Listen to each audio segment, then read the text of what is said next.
Greetings, sports fans. Welcome back to another episode of the Off the Bench podcast. I'm your host, Eddie Gona. I'm joined today by Mr. Kyle Chin, and he's the video and data analyst for JFF, specifically the Reggae Boys. Kyle, how you doing, man? Doing very well, Eddie. Thank you for having me on your show today. Yeah, man, no problem. Now, Kyle, tell us about yourself. Who is Kyle Chin? So Kyle Chin is a video analyst that specializes within data. So, I've been always very passionate about soccer. Was not the best growing up, so had to find another way to stay involved within the game. With my understanding of the game, I found that I really enjoyed the analysis part. And then from there, I just kept pursuing opportunities until I've reached the point I'm at today. And what would you say got you really into video analysis? How did you get started, really? So growing up, I would always say I've been a very technological person, always on a computer, always on a phone doing something for family. So I knew that's something I was always good at. And I think actually what really got me into video analysis is data analysis. Because out of college, that was the area I was looking to get into. And then from there, I started dabbling in both data and video analysis and found that I was still good at the video side because of my understanding of the game, but really the willingness to sit down with coaches and get to understand their vision of the game. From there, I was able to pick up video analysis and just understand the tools and technologies that go behind doing the job. How would you describe what you do? Sure. I think video analysis covers a lot of different things. I know a video analyst is kind of just a very open title, but you have people who consider themselves performance analysts or data analysts that dabble within video analysis. So I would say the main function of my position is to provide as much information as I can to the coaching staff, whether it be video data, so visual data, kind of performance data, so any on-field metrics related to body performance, but also then the team performance on the other side, collecting team statistics and things like that. So my job is really just to compile as much information to the team as I can and help break it down to simple things that the team and coaches can understand. And so you would say those are the real benefits of video and data analysis? Oh, yes. Video kind of paints a picture, but without the nuances of data, you don't really get any color in the picture. So I think that both actually work very well hand in hand. Yeah, paint a picture for us. Give us an example. As I mentioned, data. What type of data exactly? For those that might not be really techie. Yeah, no, data kind of falls into two different things. You have people on the more sports performance side, which deals with the body and the physical aspect of the game. How far you run, how much you run, how hard you run. Are you completing a certain amount of sprints and stuff like that? And it also goes into tracking data, so knowing exactly using a GPS where you are on the field at a certain moment. But the data that I deal with is more team performance data. So I think the best way to describe it is I know at the end of the day, results are always what's going to matter. But within 90 minutes, you could have a complete different story than what the storyline or what the scoreline tells. So the performance side is really, you can set it with a coaching staff, but kind of key indicators of your team's performance. So obviously, possession is a basic statistic everyone understands, who has the ball more than the other team. But there's a new layer now that we can have. Data is actually, it's a metric called field tilt. And essentially, it aggregates how long you have been in your opponent's final third compared to them being in your final third.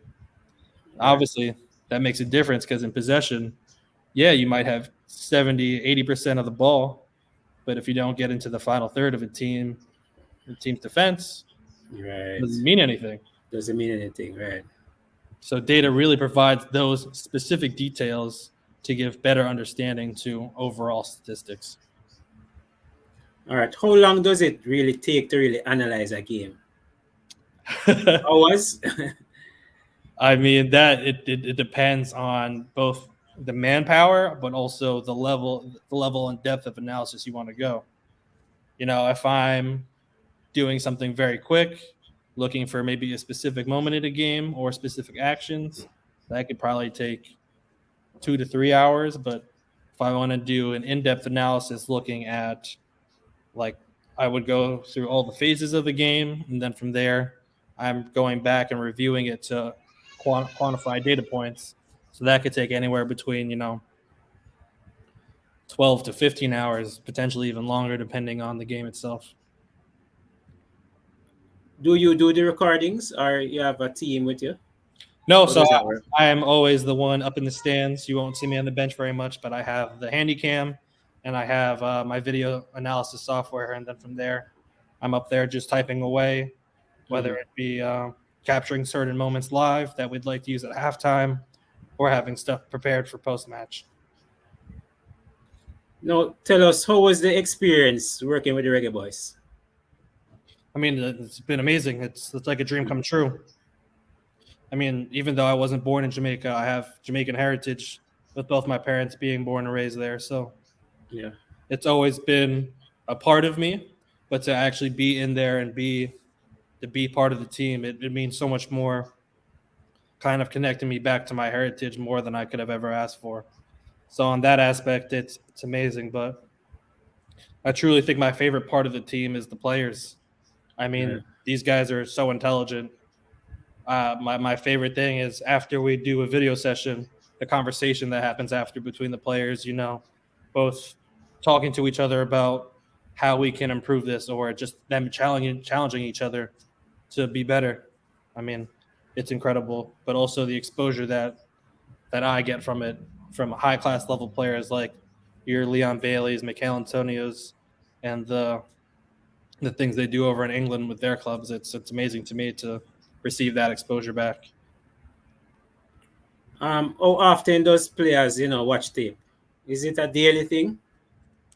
Yeah, so I mean, it depends honestly on the match day leading up to the game, but usually we have a film session at least once a day, if not twice, to maybe quickly review something. Okay. How important is analytics in what you do? I mean, I think analytics is kind of my sole purpose, and I think without analysis, you don't know if you're getting better or worse. I mean, you could go Mm. out and play a game and win 1-0, and it could be a terrible performance, but we get a lucky goal, which even though the result is good, the product itself needed work. So that's where analysis comes in, because then we get to intake what happened during the game, kind of think about areas of improvement, areas that need addressing, and then from there, I think that's the fun of it, learning where to get better and how to be better. When working with the coaching staff, Coach Algrimson and co, what is it that they want from you? What is it that they're looking for? I mean, again, it's just kind of going back to what said at the beginning, but it's just information. They want to be able to understand a team within 10 or 15 minutes of me explaining it to them. So obviously, it depends on the opponent and the way we want to approach it, but it's being able to provide them how they attack. What do they do? Are there any specific patterns or preferences that they have? And then on the flip side, looking at their defense, what do they look like off a goal kick? Will they pressure us? Things like that. Just understanding any key moments that can have an impact on the game, because we know football is such a game of small margins that a 1% difference can mean a whole lot different. So it's just being able to provide that little information that could go a long way. Can you speak on any little information, as I put it, that helped the Reggae Boys in the Gold Cup? Um, kind of, yeah. I mean, I think what I really get to do and what I really enjoy is providing data visualizations. So, essentially, I go through a game and have an array of data points, and then from there, I'm able to actually spot track where it happens on the field. So, you're able to kind of build a heat map of what is happening where, and then from there, as we can specifically target specific areas or understand specific areas we need to cover for. And when you're not with the Reggae Boys, who are you working with? I work for St. Louis City, the newest expansion team of the MLS, and I work there for their academy team. And how different is that, working with the academy compared to a national program? Well, I mean, at the national level, I think there's a lot to be different, but the level of detail and the level of professionalism that happens there, I mean, it's much more than my academy team and my academy responsibilities. So, it might be more hours of me digging through film, but it's less information because with my academy, I'm covering 4 teams compared when I'm with the Reggae Boys. I'm only worrying about one team only. Okay. Are you looking forward to the Nation League? Don't know if you'll be a part of the team. Of course, of course. Always looking forward to being back with the team, and again, like it's truly a big impact on who I am and like my experience, just because it's always a pleasure to go back working with the coaching staff and the players. I mean, I know I go there to work, but truly I'm there to learn.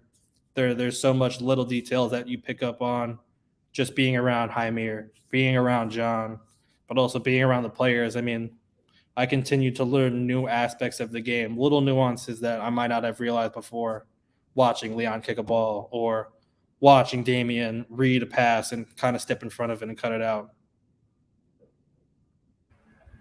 Okay. Do you provide stats, say, to the goalkeepers in terms of penalty kicks where the opposition normally would put the kick? Yeah, Those so type of me stuff?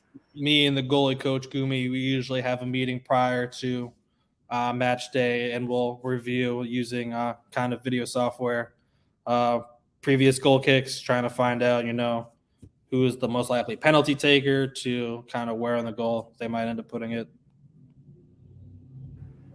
All right. Good stuff. Good stuff. Anything else that I missed you'd like to share? No, I mean, as well as the guys been doing, I gotta shout out and big up the girls. I mean, being part Yes. of history. I mean, I hope they know everyone back at home is cheering for them, and we're hoping they could go as far as they can. Well said. Well said. And that's a great way to end it. Um, as we're talking now, we're into the round of 16. I don't know when this will be out, but I hope that the Reggae Girls can go as far as possible.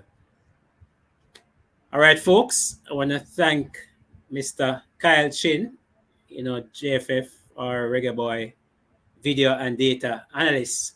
Thank you, Kyle, for joining me. Thank you, Eddie, for having me. All right, folks. That was another episode of the Off the Bench podcast. That was Kyle. I'm Eddie Gona. Always remember, like, share, and subscribe. This is Owen Hill from PFJL, CEO of Professional Football Jamaica Limited, home of the Jamaica Premier League, the Gold Cup, and the El Clasicos. You're watching Eddie Vision. Please ensure to like, share, and subscribe. The baddest thing around town.